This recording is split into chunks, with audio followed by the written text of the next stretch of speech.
Good morning, everyone. Thanks for joining. This is Professor Vijayalakshmi. I'm a faculty in the HR area here.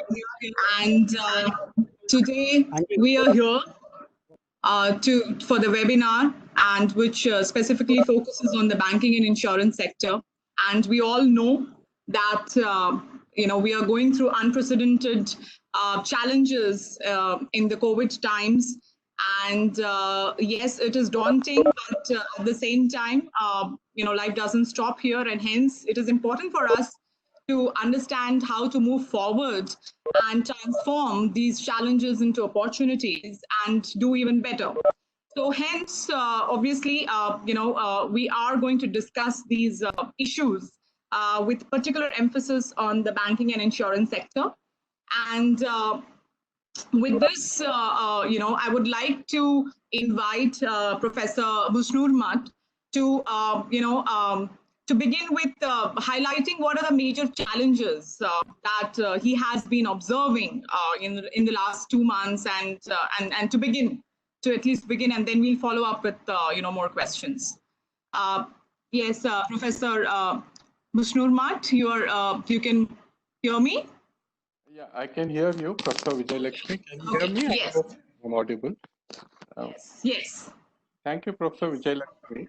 I think I'll share my screen. Yeah. It should be possible.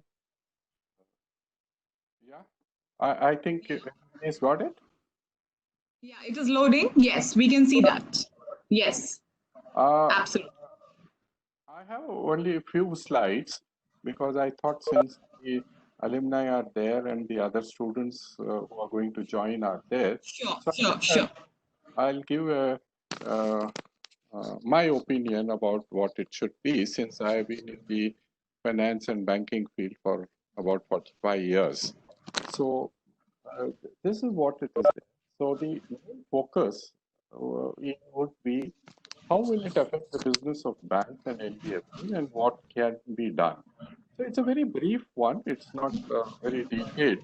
It's just to, as I always say in the class, that it's to provoke your thought process and see what the young minds are thinking of. Because you see, we old people feel that we have all the answers, and basically we are more heuristic in the sense that there is a problem, we seem to think that we know the solution.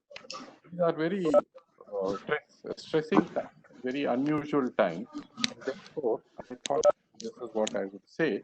So begin with the business model of the commercial banking is accepting deposits and lending to businesses and individuals, which we refer to as retail. The other part of the banking business is remittance, and the other part of the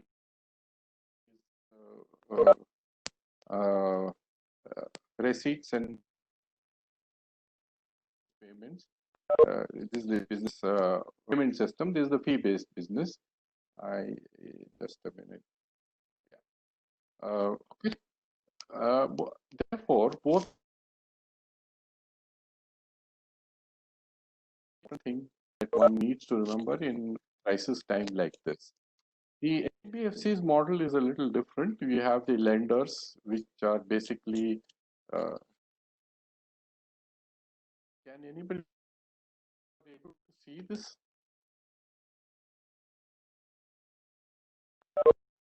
Right now, we cannot see the screen, Professor Bush. Yeah, we are able to see you. Have you shared your screen? Am I audible, or have I gone off the grid? Yes.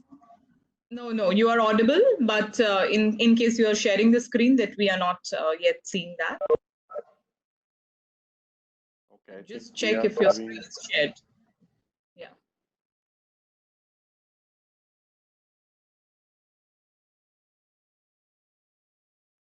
What shall I say? Sharing business. I'll just give my. If you can hear me, then I'll just talk about it later. Yes, please. NBFCs are, RBI 5 or 6 categories, but let's not get into that. They are basically lenders. They provide investment services. The mutual funds are also part of that. And then they provide what is called investment banking, which is facilitating companies to raise funds. And then NBFCs can accept deposits, but they cannot accept deposits which are payable on demand. So the basic difference that let's remember before I go forward is that banks can accept deposits payable on demand, but NBFCs cannot. So let's move on. How is it affecting the banking business? Let's look at the other. Everybody is talking about the loans and advances. Let's look at the deposits first. Because of the problem which preceded the lockdown, that was a lot of NBFCs are in problem, and then now the NBFCs are going to face a lot of NPAs, etc. The deposits have started growing in the banks, and it's really tremendous growth is there. This is what we call the flight to safety. The asset sides, the NPAs are expected to go up dramatically. There are lots of estimates, but having been in the field and having taught and read, I don't think anybody can give an estimate. We are all hoping that it won't be so. Clash of the NBFCs of the NPAs is that the banks financing NBFCs is likely to come down. Everybody is wary of lending more to NBFCs, and with this lockdown, I feel that the recession is around the corner, in which case the credit offtake will also fall dramatically. So on the asset side, the banks are going to face a lot of problem. Transaction side, yes, almost everything is going online, and this is a challenge and an opportunity for the banks. Basically, the IT systems and the fintech people have to come together with banks to get into it. And therefore, the challenges that are there for the bank is how are they going to keep in touch with servicing with, and how are they going to service the customers? They have to think of new ways of doing it. The next challenge is the challenge of acquiring new customers because there is no contact system that is there. How are affected NBFCs? Basically, the deposits seem to be going to public sector banks and some banks like HDFC and ICICI, I'm not very sure, but HDFC has reported that their deposits have gone up and funds from banks are likely to dry up. This is going to be a very serious thing that is there. If funds are going to dry up from the banks, then the lenders or other NBFCs are going to have problems. This is what I call the fund-based NBFCs, lenders, leasing, hire purchase, factoring, etc., are going to have a serious issue because I guess the banks are going to rethink about lending to NBFC. I mean, this is my guess. I seem to be in the minority, but having been a banker, I think I would relook at this. The non-fund based NBFCs like investment services, brokers, mutual funds, investment banking, etc., will have to wait till the economy picks up. Also, just like the banks, the NBFCs have to reinvent themselves to do what are called online transactions, and most of them is likely to be only online transaction. For a case in point would be that recently the RBI, the government stopped issuing the 7.75 Government of India savings bonds, and as far as I know, only one, that is the Stockholding Corporation of India Limited, had already gone online, and their servers almost crashed that day because nobody else were able to do it. So now NBFCs have to think in terms of IT and how to go about it. There are no quick answers for that, but yes, that question. Some of the questions to be addressed are the following. As I said, I'm going to raise some questions that the young minds can think about it. For the banks, how thinking like a bank, how would I, as a bank, consolidate our bandwidth with good customers? This is the time to take care of good customers, to assure depositors that the bank continues to be safe. The next question would be which existing customers to help in this crisis, in the sense that which borrowers we should take care of, and they are likely to keep afloat and get back to us, etc. Should the banks shift towards retail? This is a very unpopular question that I raise in any banking forum, and I'll ask the companies to go to the bond market. Should the banks stop financing NBFCs? Then what would NBFCs do? They'll have to change their business model. And how to change our way of doing business? This business model, the way of doing business for commercial banks, they have to change now. They have to think in terms of online connectivity, etc., etc. It's a big NBFCs are concerned. The NBFCs also should have to have funded NBFCs. They had a good run of these days, taking from the banks and distributing it to the lenders. This, I think, has proved to be unstable, and you can depend on mutual funds to give you money and things like that.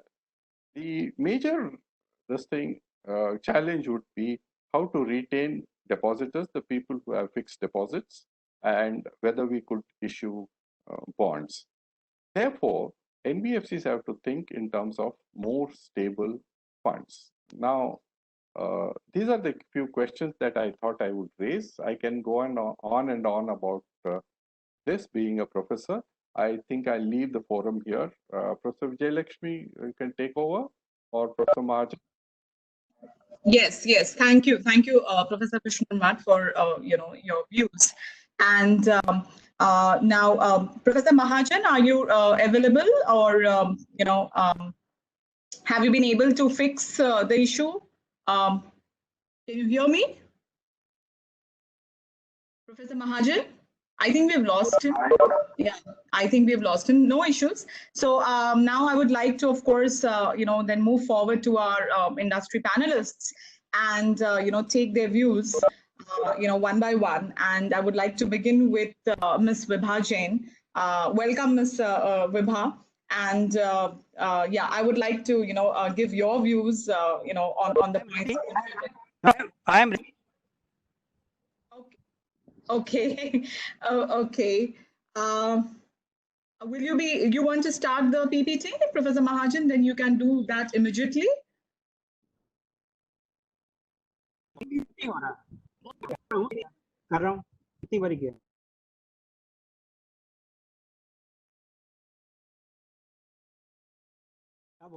Professor Mahajan, you can mute yourself, and meanwhile we'll continue.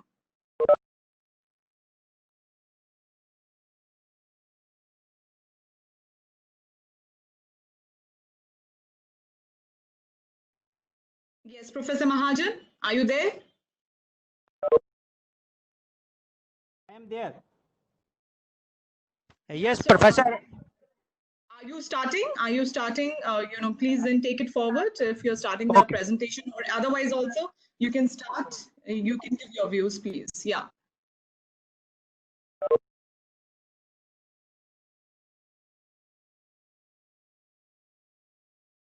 Okay. Yes, we can see. Okay. One minute.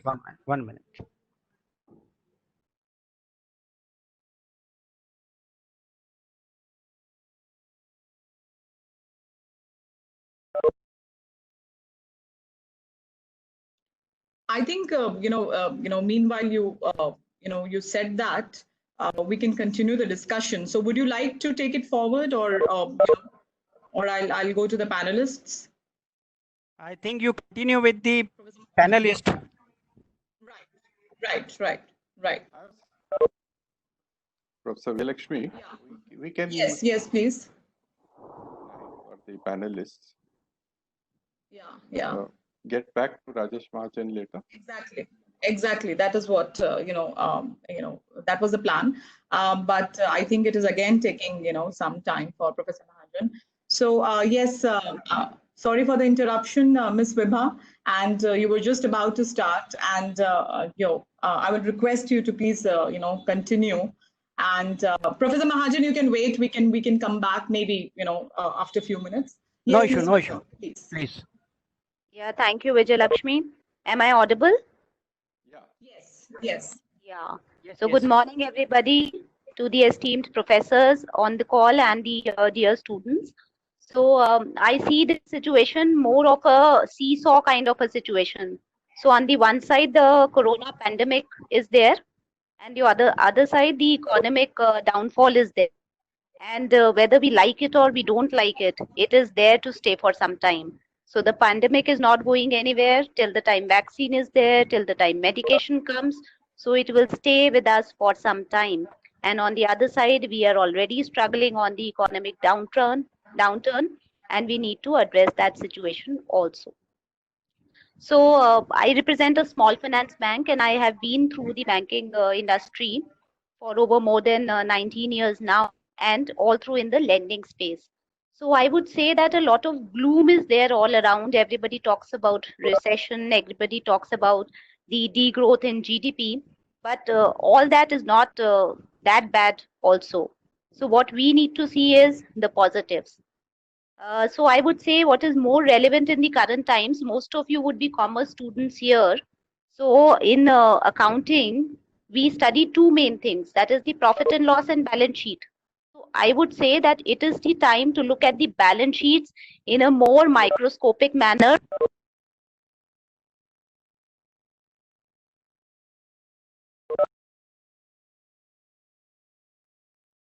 What will give resilience to the organization, whether it is a bank or is it a corporate or it is a SME, whatever is going to give resilience to the organization is going to be the balance sheet strength. So how capitalized you are, how leveraged you are, if banks are concerned, what is the NPA proportion you have. So that will decide whether you will succeed or you will not. So there's no denying that it's going to take some time for the economy to be back on track. Apart from the agricultural sector, the non-agri sector is going to take a longer time to recover and revive. But then there is a positive also. As one of the professors have already mentioned, that the NBFC sector is going to face a lot of problems. Their deposit is going or moving towards the banking segment. So this is an opportunity for the banks also to have more deposits, and it is over the banks to ensure that the money flow goes into the economy in the form of government schemes that have been announced. So bank as such is the lifeline of any economy, and the distribution mechanism still remains the blank. So if I come back to the government package which has been announced, so a big chunk of it, that is 3 lakh crores, have been announced in the form of the government guarantee scheme to be given to the MSME segment. So this 3 lakh crore will flow to the MSME segment only through the banks. So the onus lies on the banks, how they are able to prudently distribute this money within the MSME segment, which is supposed to flow in the economy. So once it flows, the supply is going to improve. Once the supply improves, the demand will also gradually pick up, because people will get back their jobs, they'll get back their salary. So it's the complete cycle which is going to be impacted. As far as another positive I see is that yes, there is a problem, but every problem has an opportunity also with it. So we need to align with the new normal. The 7 P's or the 4 P's of marketing remain. The principles remain. We just need to redefine them. So if we talk about products, we need to talk about products which are more suitable in the lockdown. In education, instead of going to schools, our children are studying on the online platforms.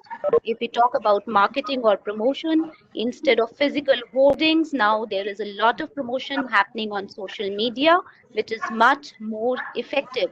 So the ways and means how we do business, what kind of a business we have to do, and how we have to connect with the customer, the entire landscape has changed. But that doesn't mean that there's no opportunity.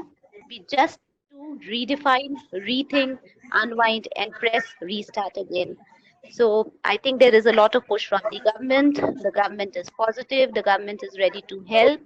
Government even talks about bringing the industry, the joint ventures which the European and American companies have done with Chinese counterparts, shift that to India. So on a global scale also there is an opportunity domestic scale, there is an opportunity. We had a huge agrarian economy in India some time back, say about 20 years back or 30 years back. That agrarian economy has shrinked over the years. So it's the time that we move back to that agrarian economy and take advantage of the entire situation. I am actually confident that if we are able to act smart and align to the digital age, we can be back as one of the bigger powers in the entire world. So that's for from me, both for the banking sector and on the corporate side. I'm very positive. And we as a bank, Equitas Small Finance Bank, so we also see this as an opportunity on the product side. Like for an example, we launched selfie savings accounts. So during the lockdown period, it was the maximum number of accounts which our team could open. So that was a big surprise even to the management, but that is where the technology or the digital age came into place. So I think we all need to rethink and innovate and do things differently. So that's it from my side. We can further deliberate based on how the discussion flows. Thank you. Thank you, Ms. Vibha. Absolutely, I agree with the requirement for redefining, and the basic principles remain, but we need to redefine, innovate, and move forward and take the opportunity. Yes, with that, I would like to now move to Mr. Mohit Jain. You're there, right? Yeah, hi, can you hear me? Yes. So Sure. would you like to, share your views in terms of, what are, how to go forward? What are the solutions that? Sure, ma'am. So I want to take it in a slightly different way. So typically when I was part of IMT way back, I thought people, at least in my batch, I don't know what now, but at that point in time, we were not very sure what banking industry is. I mean, we used to know what banking is, but we only used to know that there is one corporate bank, there is one retail bank, and one, I would say, treasury management business. That's all what we knew about banking. I don't know what the situation is now. So I thought maybe I will take the students through the banking industry. What are the businesses that a bank does, and also what business is doing what in the current scenario. So that will kind of wrap up the entire conversation that I'm having. So to start with, I would like to say that banking is a very, very simple business. You simply borrow to lend. That's what banking is. And basically you borrow cheap, lend at a higher rate, but you ensure that your money is coming back. So that is what is most important part of the banking system, and on time. So what we do is we basically split the banking in 3-4 groups. So first I said borrow. So borrow to lend. So that is basically the ALM piece of the bank done by the treasury desks. I think very similar to any banking or the financial institution sector, whether banking or NBFC doesn't make a difference. So basically they borrow, they lend. They give you rates to borrow, and they ensure that you lend at a slightly higher rate. Second part is the consumer banking group. Generally, all the students would have interacted with consumer banking group. Basically the retail bank. We are talking about insurance, wealth management, retail branches, credit cards, personal loans, home loans. This is the consumer banking group part. Then comes the corporate bank, which is actually the commercial bank, the part which I'm working with. Basically dealing with institutions, giving them loans, trade, FX. Then you can talk about interest rates. Then we can talk about investment banking products like DCM, ECM. So all those things. So basically what has COVID done, and what is the bank doing in various segments to basically fight with this problem that we are facing right now. This is first time in the history that there is a hit on both demand and supply side. I'm talking from the customer's point of view now, the clients of the banks. So what is happening is demand has taken a hit. Of course, people are having enough and more reasons not to move out or become extra cautious, keep cash with them. So people are not spending. Supply, there's a huge disruption in the supply chain. So what has happened is there is a disruption both in terms of demand as well as supply.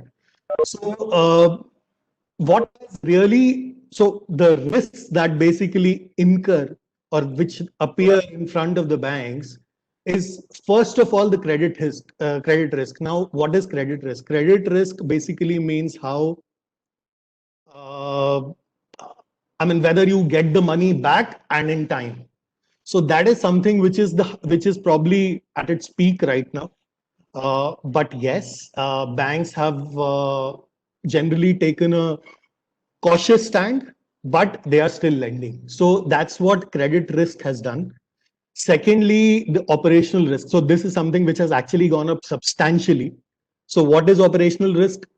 Banks used to normally deal on paper. There are very few banks which have been working digitally.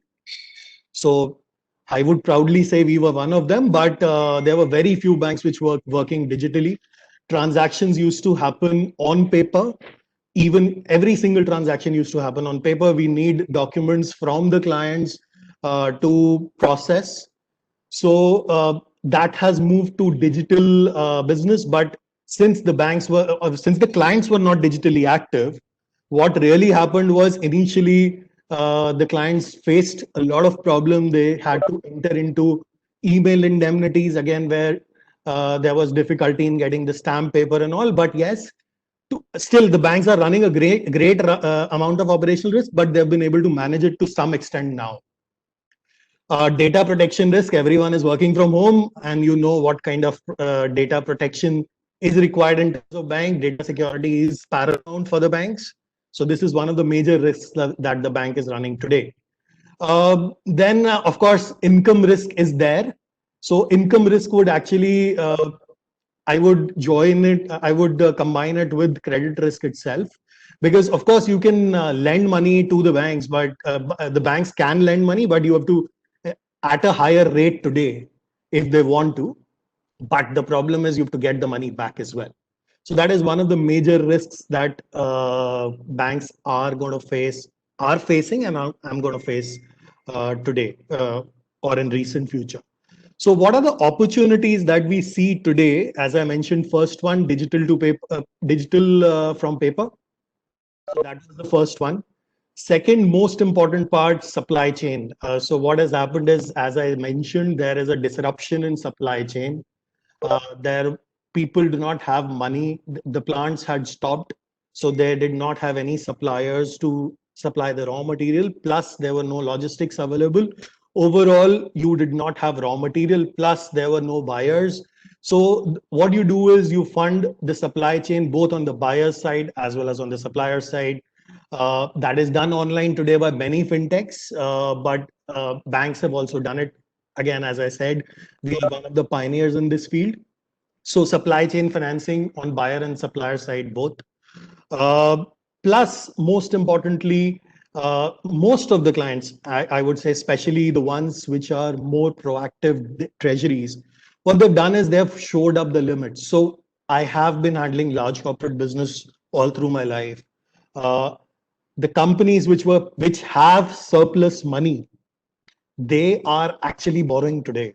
They are trying and keeping cash reserves with them to ensure that any kind of problems that they may face tomorrow, they should be able to get that money. So you may have sanctioned limits from the banks, but the problem is whether the banks will disburse the limits if there's a time of crisis. So there are many companies today who are cash surplus, placing deposits, and still they have borrowed working capital limits to the extent they can. So basically what has happened is, I'm not saying that there's any problem with the banking system. System is doing fine. There were issues initially. I'm talking about more from the issues that were faced by the banks initially, but now I think things have streamlined. Banks have started lending money out in the system. So on an overall basis, things have improved. But yes, the banking system is going to face a lot of problem in recent future, at least till the time we are in a position where the things start, at least the economy starts moving in a positive direction. So I would just stop here. Any questions, anything? Okay. Thanks, Mohit. And I think Professor Rajesh Mahajan is ready, and he would like to, go forward with it. Yes, Professor Mahajan. Yeah. Yes, please.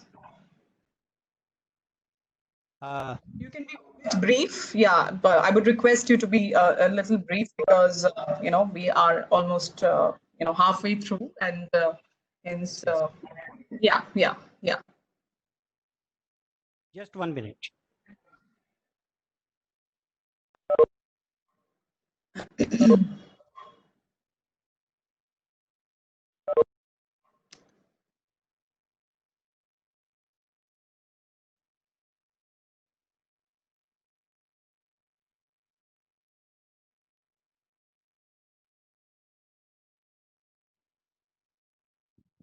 Hello,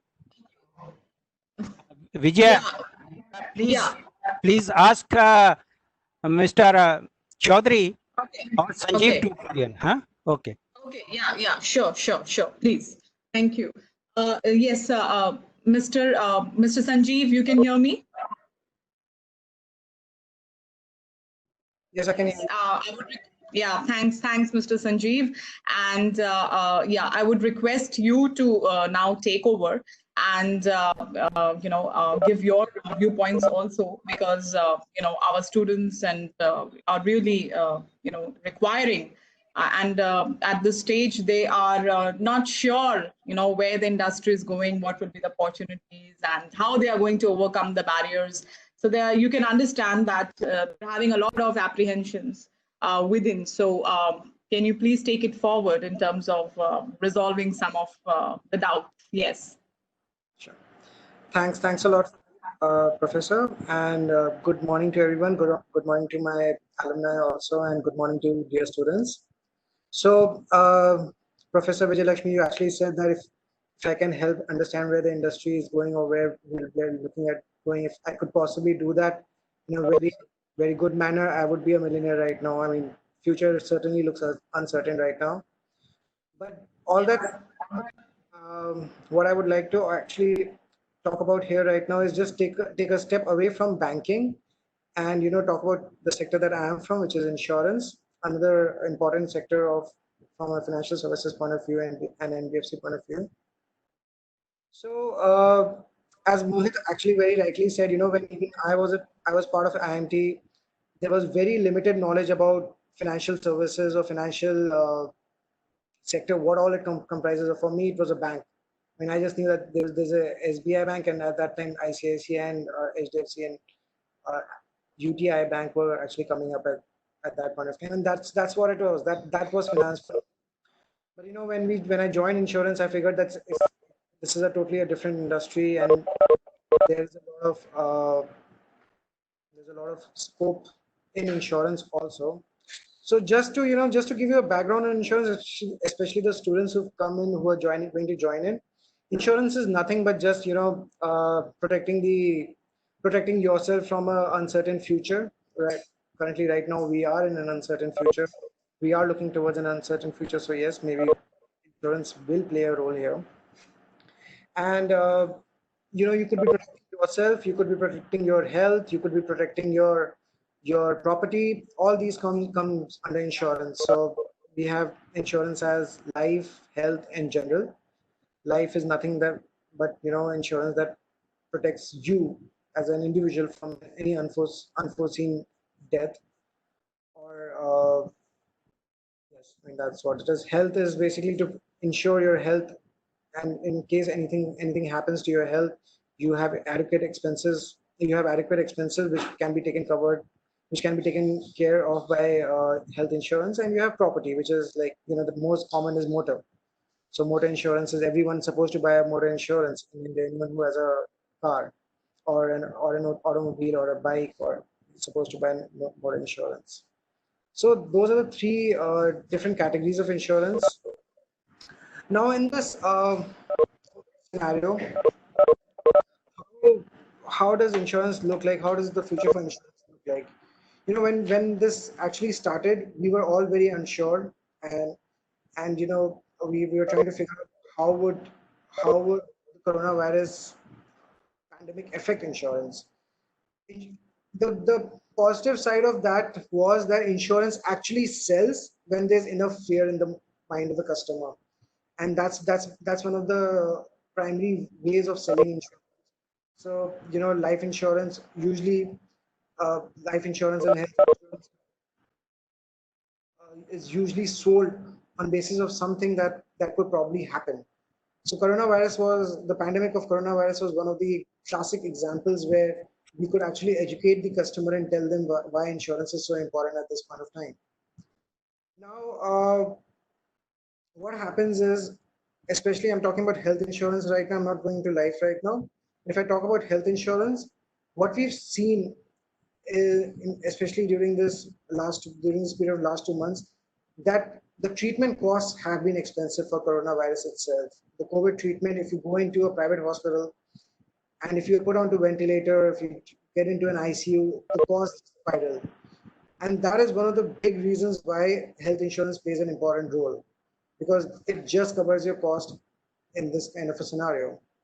Also, second thing that is happening is there is certain fear of job loss. And what happens with job loss, especially in the private sector, is that your health, the company provides you a health cover. But if there's a job loss, the health cover goes.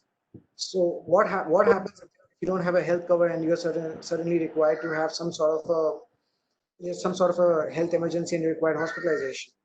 So those are a couple of things that we were actually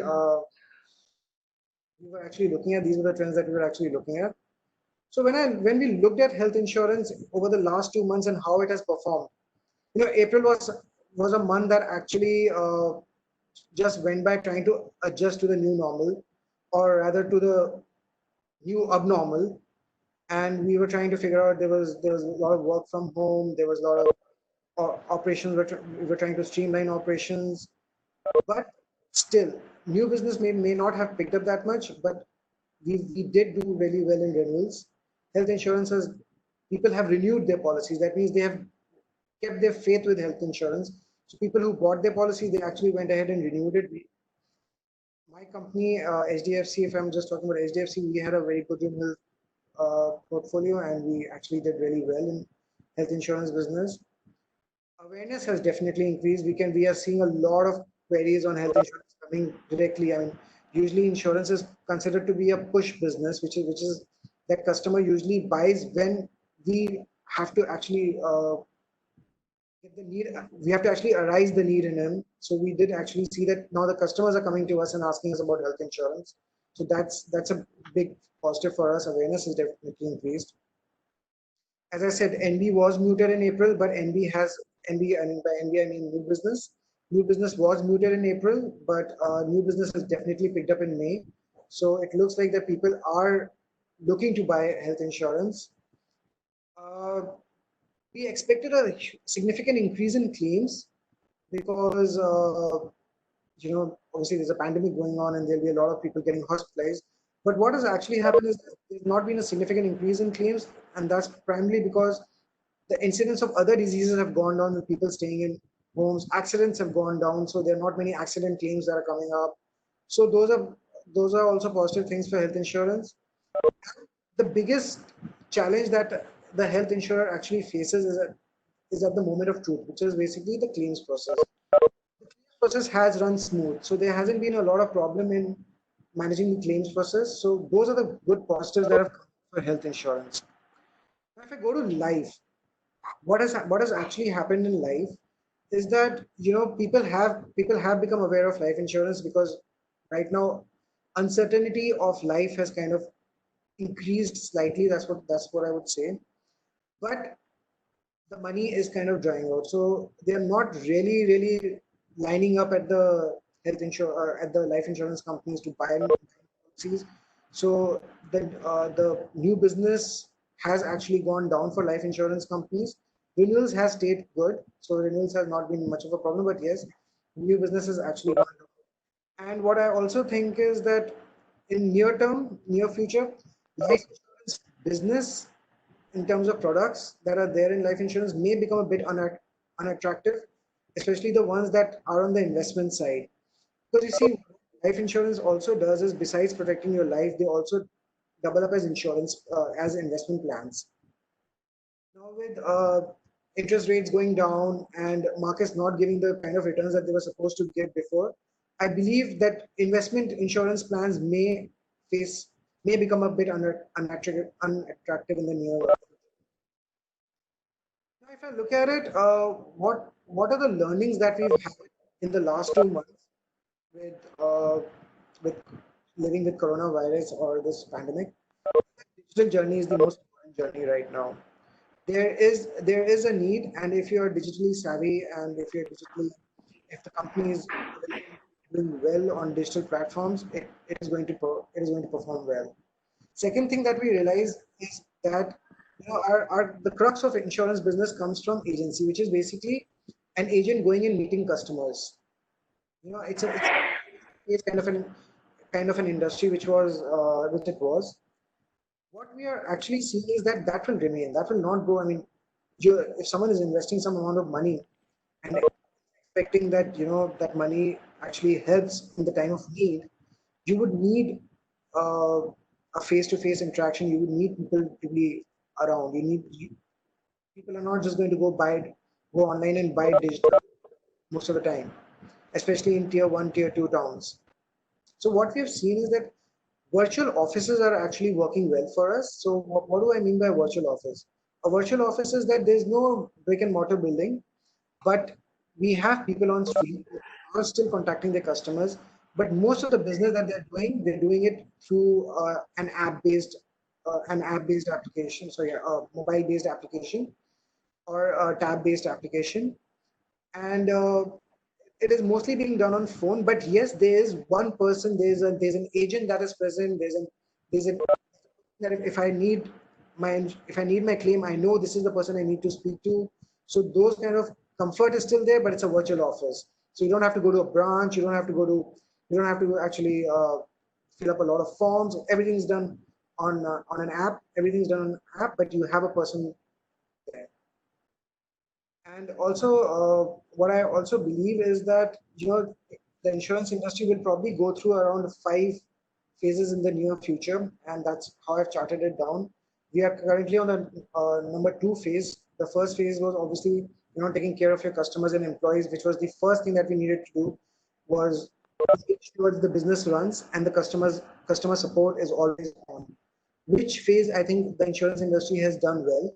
The business has continued. There has hardly been any lack of continuity.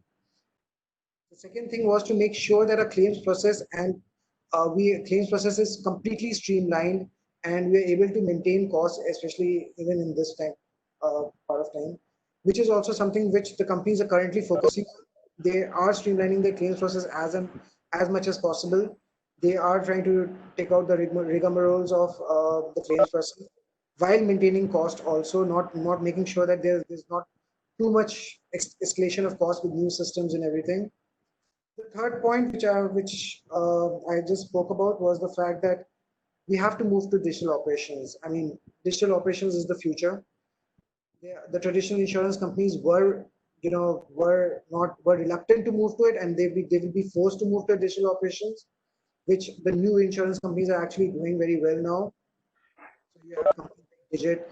In fact, Policy, not an insurance company, an aggregator, is also very active on digital platform. Fourth, maybe probably in a couple of months, when we see this the COVID epidemic or pandemic slowing down, is probably when the product portfolios will be changed. New types of products will come, which will be more in reality with the new normal, as we will see it coming out. And also what we will see is we will be modernizing our distribution channels. The distribution channels will become more lean, will become more streamlined, will become more tech savvy. That's what's going to happen. And then after all this, probably after 6 to 7 months, we will come back to the phase which we were right now in, where the insurance industry is looking to consolidate, looking for mergers and acquisitions so that there are lesser players in the market, but stronger players in the market. And that's what's going to continue to happen. After probably in 6 to 8 months, you will see a lot of smaller players merging with the bigger players, which was already happening, and it will keep as we go ahead. So this is what I see for insurance sector in India, and then probably in the next 1 year. And I actually am quite bullish on insurance sector, especially general. Life would probably take a bit of a cover from this, but I think general insurance, general and health insurance will be quite bullish in the near future. That's all from me. Thank you very much. Okay. Thank you, Mr. Mohit. Thank you. Yes, indeed. The importance of health insurance is going to increase, and very rightly so. But yeah, I think there's time for it. Yes, and of course, for making all the relevant points. And yes, I would like to now also. I would like to connect to Mr. Sajja, Praveen. Yes. Yeah. Yes. So I would also like, your views, and especially you deal with, a very different sector and also a very important sector in terms of insurance, which is motor insurance. And given the volume and the market in our country, and the importance of it, so kindly, highlight and engage our participants in terms of what entails in the motor insurance going forward. Sure. Good morning, everyone. So basically, I take care of motor insurance and some of the new product verticals at Policy Bazaar. Policy Bazaar is an online aggregator of insurance policies where customers can come to the website, compare different insurance policies of all the insurance companies in the country, and then probably purchase the product that they like. So we kind of list and sell almost all types of products, where it's a lifestyle or the motor and everything. COVID definitely, I think as Sanjeev was saying, basically, insurance is normally sold on the basis of fear, or customers worry when they see fear, and COVID has definitely increased those levels of fear in minds of customers. That's clearly seen. That's what's happening in the market, kind of. At the same time, having said that, somewhere when you look at, again coming since we're from the online segment, so I would just like to look at the distribution side also. So the distribution segment, the way distribution is in the country, offline distribution, which has this agency channel, the agents, bank assurance, which is sold to banks, all of this got affected a lot, especially in the month of April, and some bit of it seems to be picking up in the month of May. But online predominantly looked good, especially whether it might be in the month of March or April or May. One of the primary reasons being, I think there's always these segment of consumers who are willing to buy online, and they did not have any kind of problem because the process was same for them earlier as well as now. All that they were doing was coming online, checking, and then buying, and now also they were doing. Whereas for those who were going offline and who were buying those, that segment has taken a lot of hit.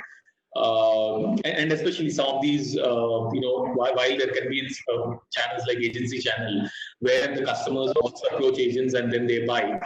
There were also these channels like bank assurance and all, where there was a bit of pushing of the product rather than buying of product by understanding, kind of. So these are the channels which took an effect, kind of. And especially when you look at the product segment or bifurcated in terms of products, health and term insurance or life insurance are the ones which have definitely seen a good growth in the online segment in the last 2 months.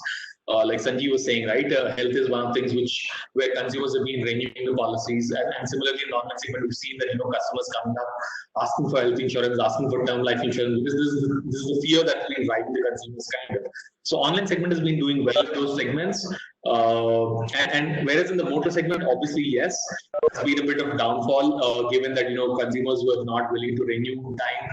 They were of the opinion that if you're not going to take their vehicles out in these 2 months, then there's no point locking in money there or paying for these 2 months.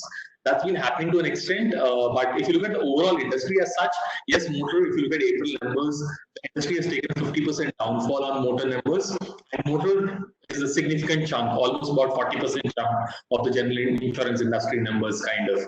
It took about 50% jump, 50% downfall, predominantly driven by the new vehicles not being sold, especially the dealer segment, which sells brand new vehicles and then attaches insurance along with it, because the vehicles itself are not getting sold. So the insurance segment, insurance numbers obviously fell there. And that's one of the big things that led to a downfall on the mortgage side. And obviously the offline channel, as we said, right? Online is only about roughly 12-13% of the mortgage insurance industry today in the country. So the rest of the segment, which is 87% of the segment taking good hit, has definitely shown that impact on the numbers. But having said that, the GI industry somewhere, in terms of numbers, has been kind of been able to maintain only 11% degrowth compared to year on year. Predominantly, again, most of the general insurance industry has fire and corporate insurance, which comes up with most of the corporates on 1st of April of every year. So the fire insurance that the entire industry writes, probably about 50% of the book is written in the month of April itself. So when you look at the general insurance portfolio as such, general insurance industry portfolio as such, 40% of the portfolio in the month of April is fire, whereas as it moves forward towards other months, it's only about 5 to 10% kind of. And over last year, what has happened is the reinsurance rates or reinsurers and all of that, there's been a change move towards the tariffing, which is basically that every insurance company cannot sell below a certain price, because there was a pressure on price, and there was always undercutting that was happening in the industry, which was leading to almost no margins being left in that segment. And as a result, in the last 1 year or in the last 6 months, FIRA has seen a premium shift, basically the upward shift in premiums. Basically, the price premiums have risen anywhere between 25 to 40%, and that 25 to 40% rise has actually ensured that the fire premium has grown in numbers. As a result, overall GI industry is looking at only 11% degrowth compared to YOY, while the major spend motor has taken a 50% hit. But as we move forward into May, since, as I said, the fire segment, which is 40% of the portfolio in April book, would be only 10% of the book in the month of May, and so on and so forth. May onwards, we look at, I think, probably the industry posting a 25% degrowth YOY kind of.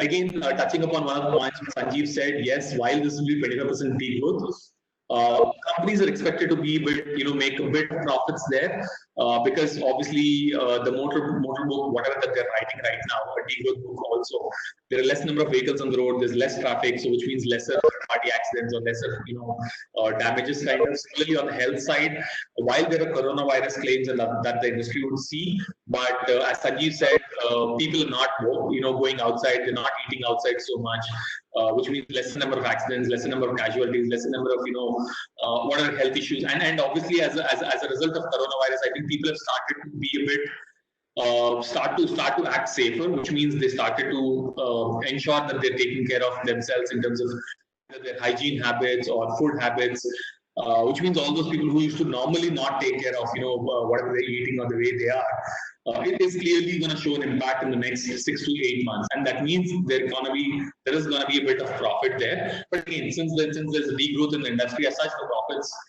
profits would be there, but the top line would take an impact kind of. That's how it is when we look at the industry kind of.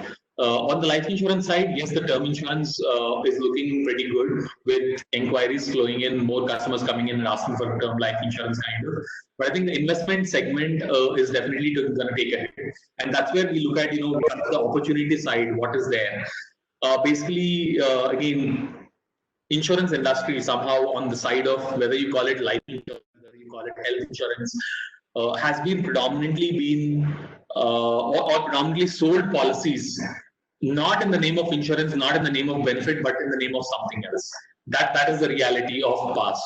There's this tax benefit which is being called, or you call it, basically most of the insurance or investment policies in life insurance are sold under the name of disguise of fixed deposits with additional returns of stock market, or you say tax benefits. That's what predominantly was the focus of. There was very small segment of the entire industry which was actually selling life insurance as life insurance or health insurance as health insurance. But with most of these channels not being there today, for example, if I were to speak of, nothing to speak negative about, but there's been this bank assurance channel where majority of the sales, I think, were happening in the name of either FDs, tax benefits, or just about pushing the products more and more rather than actually selling it in the name of insurance, which means the consumers are never really understanding the product while they're buying kind of. And this is with some part of the agency channel or some part of those channels also which were doing this. But now that the next 6 to 8 months, these things are not going to be there. Why? Because customers are not going to go to branches, or that interaction is going to be lower. Hence those sales, you're looking at some of the health insurance sales. I think there's some discussion going on in parallel with some of the people from the industry. I think the bank assurance used to do a good amount of health insurance sales for multiple companies earlier. But if we look at what the numbers look like, except ICICI and HDFC to an extent, rest of the banks I don't think are able to do those health insurance sales any longer. And somewhere this reflects to an extent in that ICICI and HDFC has a bit of volumes, and some bit of their sales were definitely happening with customers actually wanting health insurance, and obviously there were other customers who were just being sold. Whereas most of the other banks did not have such high volumes, and whatever those low volumes were coming in were more or less coming in the form of a product being pushed to the customer without an understanding. Now, which means all of these consumers who are coming to banks or asking the relationship manager for products or whatever it is, all of this is evaporated, and this is not going to happen, and this is not going to come back in the next 6 to 8 months. Which means now there is a chance, there's an opportunity for the insurance industry to basically kind of say and kind of move towards selling insurance as or making the consumers understand the product, which means we will be able to move a lot towards selling term life insurance rather than selling investment products. The difference between, just for the students saying, the difference between term life insurance and investment products is term life insurance is the purest form of insurance which anyone would need to take, or a earning member of a family should take. Basically, you pay, say, roughly about 8,000 rupees a year for the next 30, 40 years. Nothing happens to you. The 8,000 rupees into the 30 years or 40 years, roughly about, whatever the 2.4 lakhs or,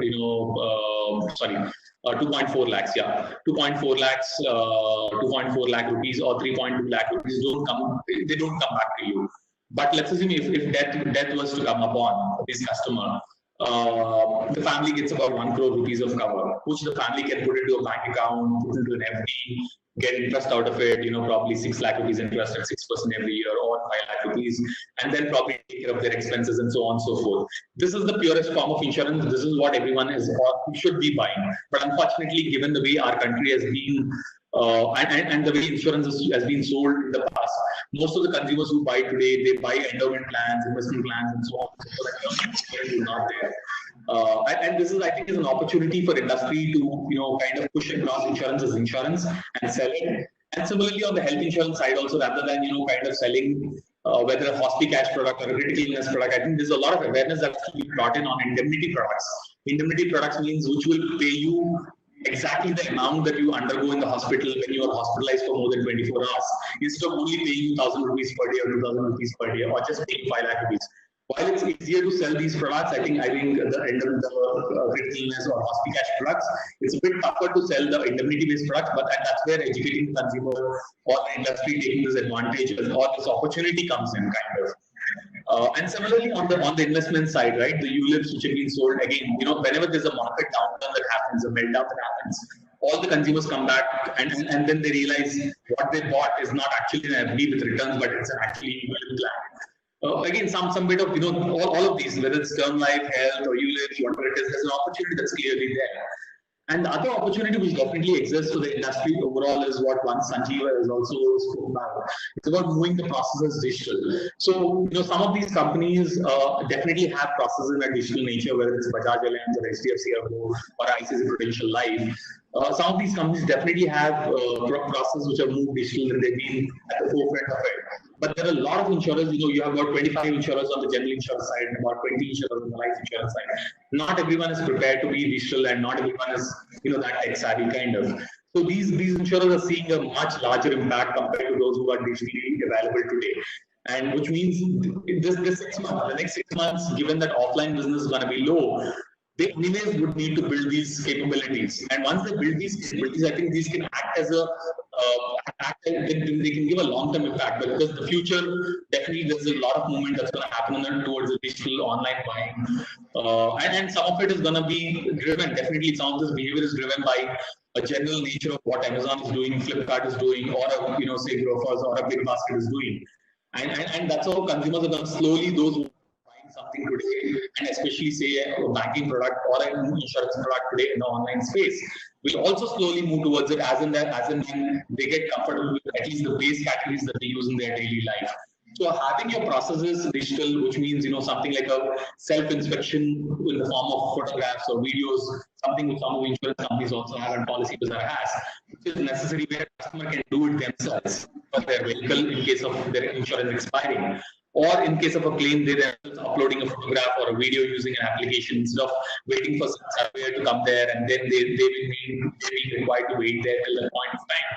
What the endorsements in the general insurance industry, endorsements is one of the things which takes up a good amount of operation bandwidth. Basically, endorsements is about any kind of change that you want to do in a policy copy. Let's say you bought a policy, and by mistake you mentioned your variant of your policy to be LXI instead of a ZXI variant, or let's assume by mistake you forgot to mention that you have a loan against this vehicle, which is called hypothecation, which is necessary to be there in insurance document. All of these are called endorsements or changes to policy copies. The old process has been that customers have to write an email or go to a branch, submit documents, and the insurance companies do them. What we're looking at, and in fact, some of the players have started this in the last 12 months to 6 to 12 months, and especially some of them have been at forefront again. HDFC Ergo or say Reliance General, and we at PolicyBazaar also have been at the forefront to integrate with these insurers or bring in these processes online so that the customers sitting in their home can do whatever is required there and then. So if I speak about PolicyBazaar as an organization, I think the numbers would still be small, but today about 20% of our endorsements, any exchange requests that come from customers, are online, and the customer can do it themselves and get that copy within 5 minutes. Versus this was at about 0% about 12 months back. And I think in the next 6 to 8 months, we look at this numbers going up to as high as 60%. And processes like these are going to be important, and that's where the opportunity exists for the industry. And those who take this opportunity and move forward, again, the reason why I'm saying those who take this opportunity is because everyone sees it differently, right? Again, everyone in the sense, even us or the industry or everyone, probably in the month of March when the lockdown was getting imposed, people thought, okay, this is going to stay there for 1.5 months, and everything is going to go away. Then came April, and everyone realized, okay, probably it is going to get extended till May, and it's going to stay. It's probably around end of May or June, it's going to go away. But now I think it's very clear that, as Vibha also pointed out, it's not going to go away. That's the reality. At least the next 6 to 8 months of this year, it's going to be there. So which means people have to get that into their minds or brains, and then they have to start working in that direction and say, okay, whatever is required, we work in the direction. Okay, let's see if it's not there, let's start with that and move it forward. Well, if things work out the other way around, if a miracle happens tomorrow and all of a sudden things change, then it's going to be a bonus. You need to understand that it's going to be a bonus kind of a thing, and it's not the regular plan thing. To understand these parts also, and somewhere start working in the direction as early as possible, in order to ensure, at least for the period that the effect is going to be there, they take this as an opportunity to change or an opportunity to grow in this direction. And whatever that you do or whatever the industry does at this point of time, definitely it's going to have a long-term impact once coronavirus goes away, because the consumers are anyways going to have become different. Once coronavirus go away, most of the people are going to end up buying online. They will be more and more comfortable with, without any touch points being there, so on and so forth.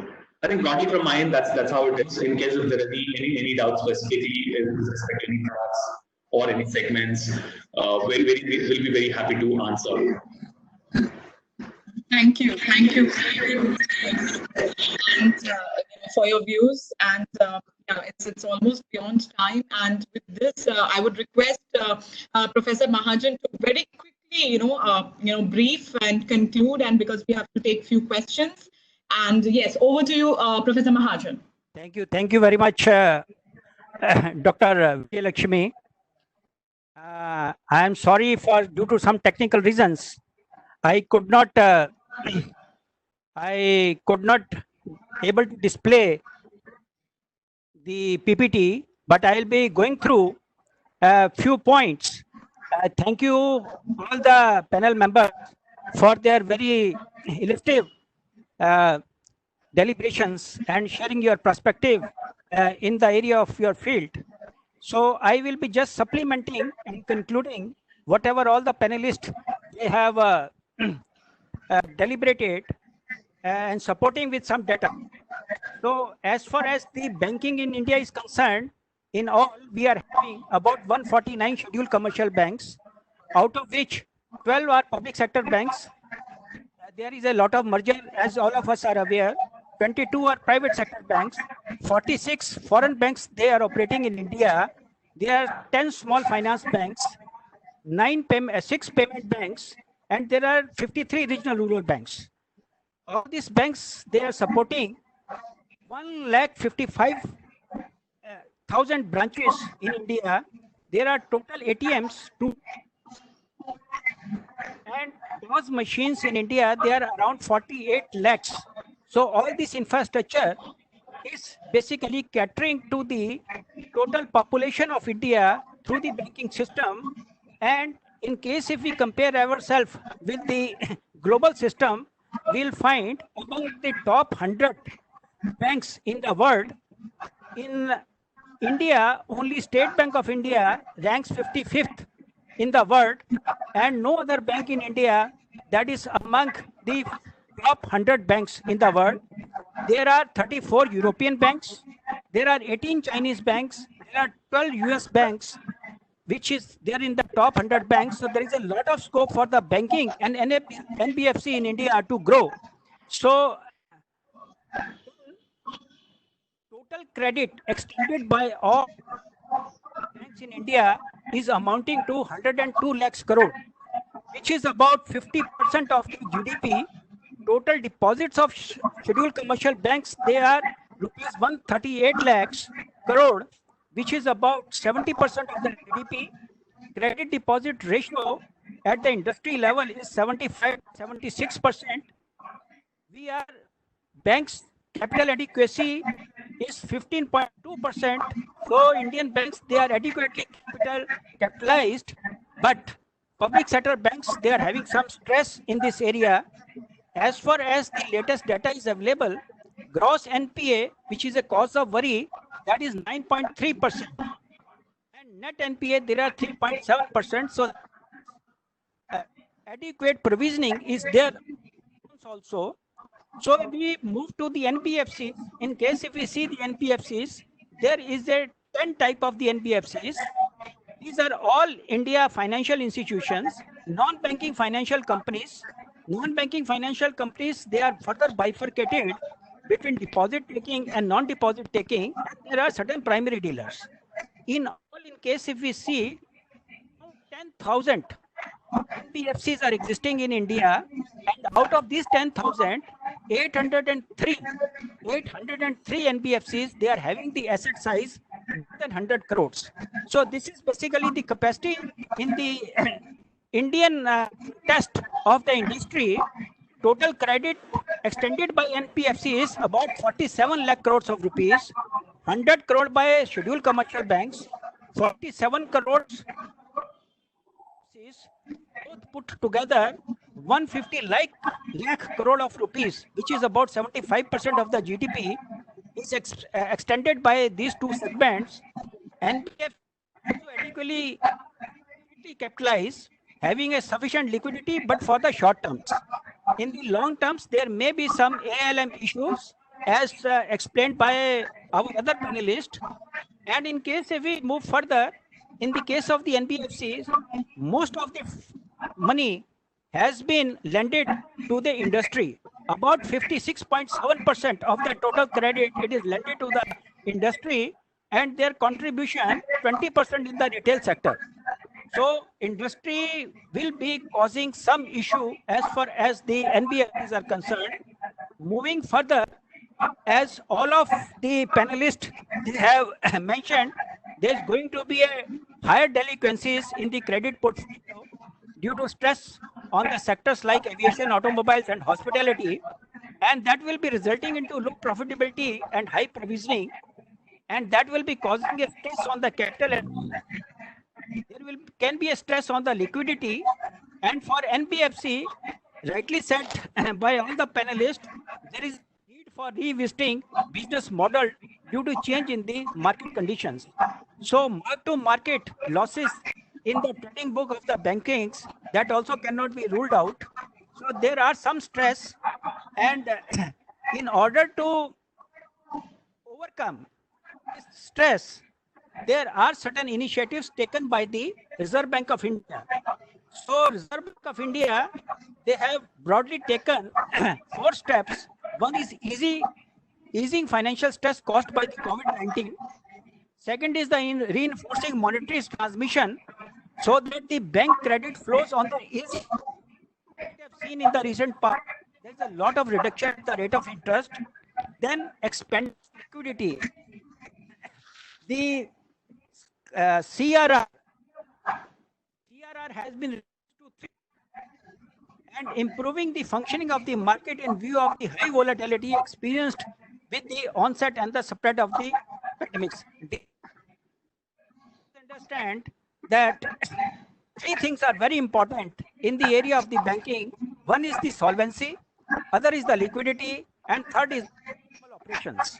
So Reserve Bank of India from time to time is addressing all these issues in the various ways.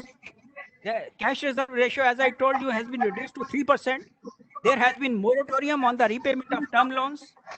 There has been deferment of the interest on the working capital, easing of the working capital finance, deferment of the net stable funding ratio.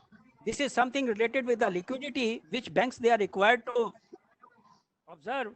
In this year, it was as of 31st March, but that has been deferred to 31st March 2020. Same way, a portion of the capital adequacy also has been deferred to the next year. This is from the Reserve Bank of India.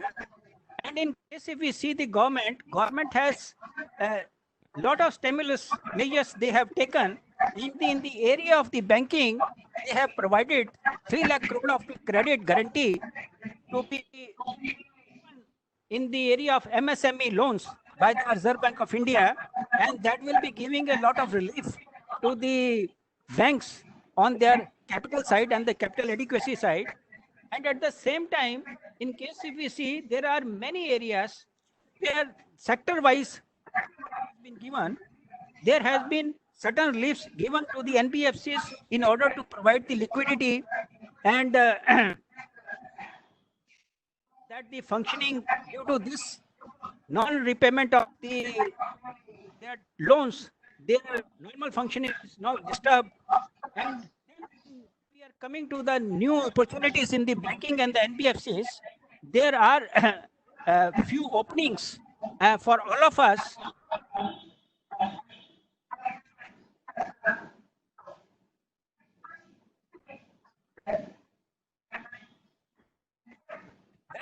Other institutions, particularly in the banking, are required to be more robust in the sense they are required to track all their borrowers, try to find out what type of the problems they will be facing, whether it will be at the industry level, whether that will be at the financial level, whether that will be at the management level. Then they are required to reshape their business strategies, as already covered at length. There is required to be a cyber security requirements in times to come. There will be a requirement of the investment banking. It may be in high demand. Digital transformation. As of now, as all of us are aware, it will be very, very important that transactions on day-to-day basis will be either on the digital platform or on the technology. So a lot of investment will be coming here also. And then the technology-based banking like blockchain, artificial intelligence, and IoT, etc., will be the need of the hour. So with this thing, I will be concluding and will be taking your question answers. So far, I have got a question. Professor Mahajan, since time is very less, I would request you to just take a few questions. And dear participants, if in case there are any question unanswered because we have less time, we are already moving beyond time, please request you can mail us and we will answer those questions. Okay. So Professor Mahajan, you can just take just 2 questions. I'll be taking only 2 questions. One question is, can you share the prospectus and the risk associated with the IMTG BFS program along with your presentation. So this is the question by one of the student. So let me tell you, this is one of the best program in the country, which is done in the partnership with the Velricht Business School, which is located at Brussels, Belgium. And from this batch, there will be a mandatory boot camp of 2 months at London and Brussels, which will be giving a perspective of the European banks working also, Indian banks working also. And I think this is one of the best, and as such. And second question, which I am taking, I have hard to stop. Can you please explain it? Credit line guarantee scheme regarding SMA2 NPA functioning of MSME. Basically, all of you may be aware that whenever the banks they are giving a loan, they are required to have a equivalent capital, a portion of capital for that which is known as the capital adequacy. So public sector banks basically they were hard hit as far as the capital adequacy is concerned, and they were not in position, though they were having the liquidity, but they were not in position to lend because of the capital requirement. So if the